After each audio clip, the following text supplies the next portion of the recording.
Right, folks, welcome back. And again, I am reacting to stories, and don't get me wrong, they're all ridiculous. But I think I found the worst of the worst on this.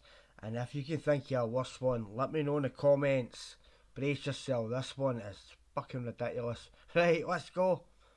Hey, my name's Toby, and I had a bit of an alternative upbringing. My therapist said sharing my Damn, if I fucking plug these in, eh? I didn't, man. Right.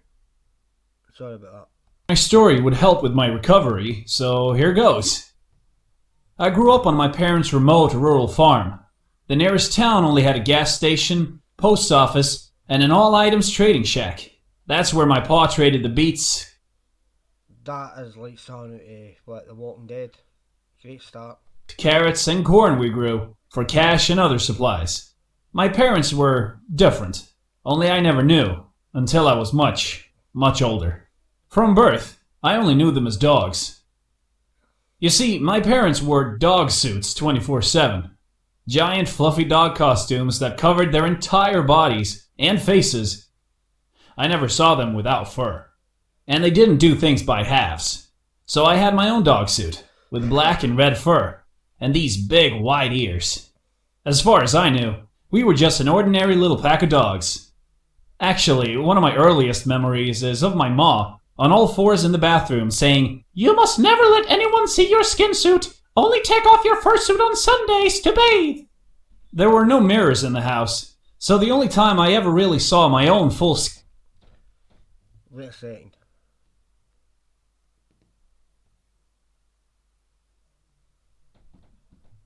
What the fuck is that?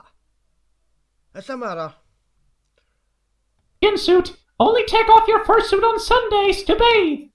There were no mirrors in the house, so the only Wrong. time I ever really saw my own full skin face was in the blurry, rippled reflection in the bathwater. It was a sorry sight, bald and pale.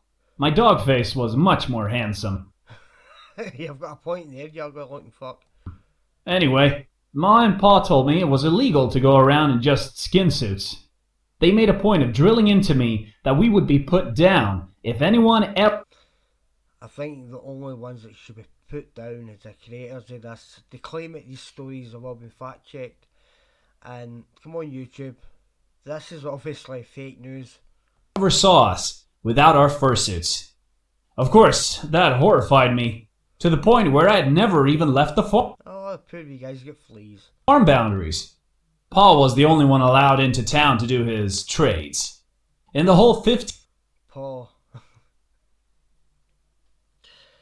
And it gets even more ridiculous, folks. Mark my words. years of my existence, I had never seen anyone other than my own dog parents. Naturally, I was homeschooled. I guess that's the best way to describe it. Paul basically just taught me dog mannerisms, like how to dig up beets and pee outside against a tree.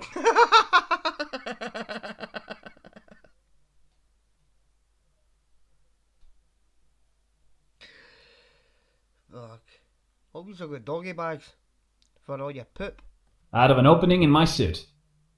As I grew, Mom sewed me bigger and bigger suits, with more fur and larger features. Every now and then, I'd finish my weekly bath and find a new suit laid out beside my bed. Some nights I'd be lying in my bed and would hear weird howling noises coming from my parents' room.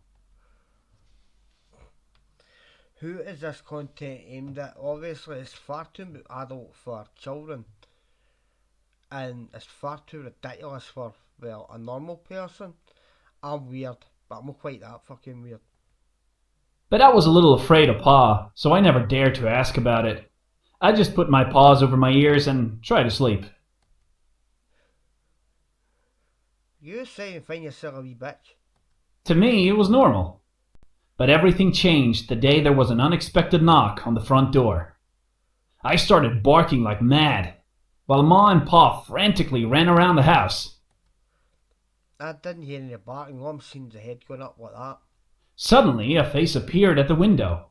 Through a gap where one of the old boards had fallen off, I saw eyes staring at me, and a strange skin face. It was kind of like the reflection I'd seen in the bath, but at the same time completely foreign.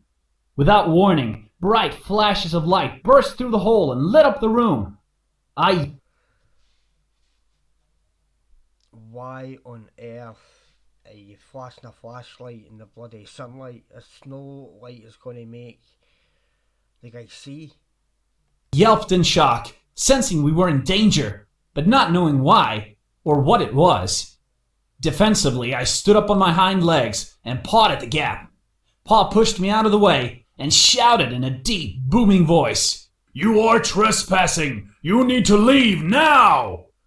The light disappeared and I heard the sound of footsteps running off into the distance. I was so confused. Ma explained that it was a man and we couldn't let him near us because he didn't have his fursuit on.